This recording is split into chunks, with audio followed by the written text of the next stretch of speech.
अब नीमोथोरेक्स के सिम्टम्स देखते हैं। नीमोथोरेक्स के सिम्टम्स ट्रॉमेटिक नीमोथोरेक्स में चेस्ट ट्रॉमा के टाइम या उसके बाद, और स्पॉन्टेनियस नीमोथोरेक्स के सिम्टम रेस्ट के टाइम आते हैं। Chest pain most common symptom है नीमोथोरेक्स का। इसके अलावा शॉर्टनेस ऑफ ब्रेथ, चेस्ट के अंदर टाइटनेस और साइनोसिस और टेकिकार्डिया भी डेवलप हो सकता है। मीन्स नीमोथोरेक्स के अंदर अगर चेस्ट ट्रॉमा हो तो उसके बाद सिम्टम आ सकते हैं, और साथ ही साथ स्पॉन्टेनियस नीमोथोरेक्स में रेस्ट के टाइम सिम्टम आ सकते हैं। Chest pain most common symptom है नीमोथोरेक्स का। इसके अलावा शॉर्टनेस ऑफ ब्रेथ और चेस्ट के अंदर टाइटनेस हो सकती है, साथ ही साथ ब्रीदिंग डिफ़िकल्टी भी हो सकती है। अब डायग्नोसिस देखें नीमोथोरेक्स का, तो चेस्ट एक्सरे से, थोरेसिक अल्ट्रासाउंड से या सीटी स्कैन के थ्रू न्यूमोथोरेक्स के बारे में पता कर सकते हैं। न्यूमोथोरेक्स का ट्रीटमेंट उसके सीवियरिटी पे डिपेंड करता है। जैसे टेंशन न्यूमोथोरेक्स में इमीडिएटली निडल कंप्रेशन की ज़रूरत होती है। साथ ही साथ अगर प्राइमरी स्पॉन्टेनियस न्यूमोथोरेक्स हो और एसिम्प्टोमेटिक हो तो उसमें ऑब्जर्वेशन किया जा सकता है कि जैसे जैसे सिम्टम्स बढ़ रहे हैं उसके अकॉर्डिंग। साथ ही साथ कैथेटर एस्पिरेशन कर सकते हैं, ट्यूब ट्रैकोस्टॉमी कर सकते हैं सेकेंडरी स्पॉन्टेनियस न्यूमोथोरेक्स और ट्रॉमेटिक न्यूमोथोरेक्स के लिए, और साथ ही साथ ऑक्सीजन थेरेपी भी देते हैं पेशेंट को। तो इसको एक बार फिर से ब्रीफ करते हैं न्यूमोथोरेक्स को। न्यूमोथोरेक्स एक लंग डिसऑर्डर है। इसके अंदर रेस्पिरेटरी सिम्टम्स जैसे chest tightness, chest pain, breathing difficulty, साथ ही साथ साइनोसिस और टैकीकार्डिया जैसे सिम्टम्स डेवलप होते हैं। न्यूमोथोरेक्स में प्लूरल कैविटी के अंदर प्रेशर अगर पॉजिटिव हो जाए, प्लूरल कैविटी में नॉर्मली नेगेटिव प्रेशर रहता है।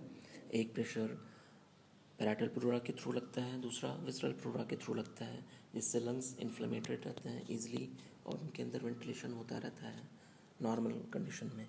न्यूमोथोरेक्स के अंदर जब यही प्रेशर हट जाए या पॉजिटिव प्रेशर हो जाए तो उस कंडीशन में न्यूमोथोरेक्स हो सकता है, और साथ ही साथ लंग के कोलैप्स होने के चांसेस हो सकते हैं। अब ये होता क्यों है, तो उसके टाइप्स और कॉजेज़ देखते हैं। पहला स्पॉन्टेनियस न्यूमोथोरेक्स होता है। स्पॉन्टेनियस न्यूमोथोरेक्स के भी दो टाइप्स हैं, प्राइमरी स्पॉन्टेनियस और secondary spontaneous.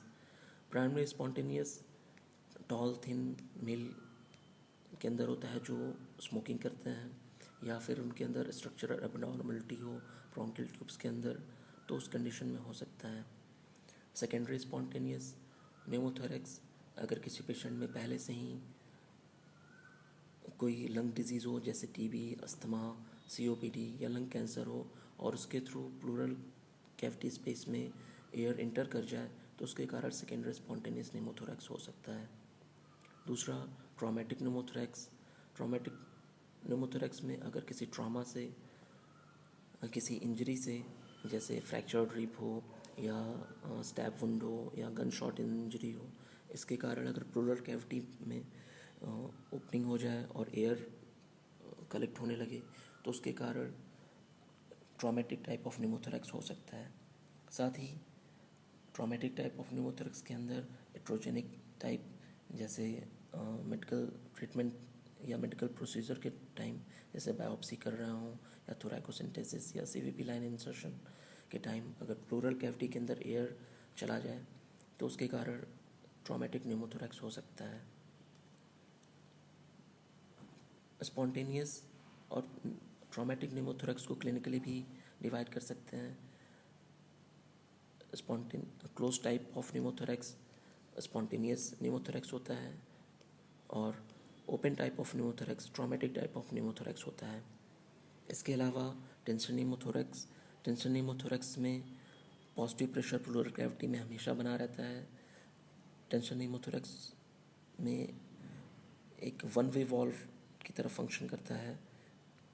Lungs means inspiration के टाइम एयर अंदर आ जाता है बट एक्सपायरेशन के टाइम बाहर नहीं जा पाता, जिसके थ्रू प्लूरल स्पेस में एयर एक्युमुलेशन लगातार होता रहता है और उसके कारण टेंशन या प्रेशर इंक्रीज़ हो सकता है। ये टेंशन और प्रेशर दूसरे लंग्स को या हार्ट को भी कंप्रेस कर सकता है, जिससे लाइफ थ्रेटनिंग कंडीशन डेवलप हो सकती है और इसका इमीडिएट ट्रीटमेंट ज़रूरी होता है। सिम्टम्स अकॉर्डिंगली हो सकते हैं या टाइम के साथ आ सकते हैं, जैसे चेस्ट ट्रॉमा के समय या उसके तुरंत बाद हो सकते हैं। स्पॉन्टेनियस में रेस्ट के टाइम सिम्टम्स आ सकते हैं। Most commonly symptom shortness of breath, chest tightness, chest के अंदर पेन और साइनोसिस और टेकिकार्डिया हो सकता है। डायग्नोसिस हम एक्सरे से, चेस्ट एक्सरे से, सीटी स्कैन से या थोरेसिक अल्ट्रासाउंड से कर सकते हैं। ट्रीटमेंट न्यूमोथोरेक्स का डिपेंड करता है उसके सिवियरिटी पे। अगर एसिम्प्टोमेटिक हो तो उसको अंडर ऑब्जर्वेशन रख सकते हैं। साथ ही साथ अगर टेंशन न्यूमोथोरेक्स हो तो immediately needle compression technique use करते हैं। साथ ही साथ कैथेटर एस्पिरेशन और सेकेंडरी स्पॉन्टेनियस न्यूमोथोरेक्स और ट्रॉमेटिक न्यूमोथोरेक्स के लिए ट्यूब थोरैकोस्टॉमी कर सकते हैं। साथ ही साथ पेशेंट को ऑक्सीजन थेरेपी भी दिया जा सकता है। तो ये हमारा टॉपिक था न्यूमोथोरेक्स का। Thank you.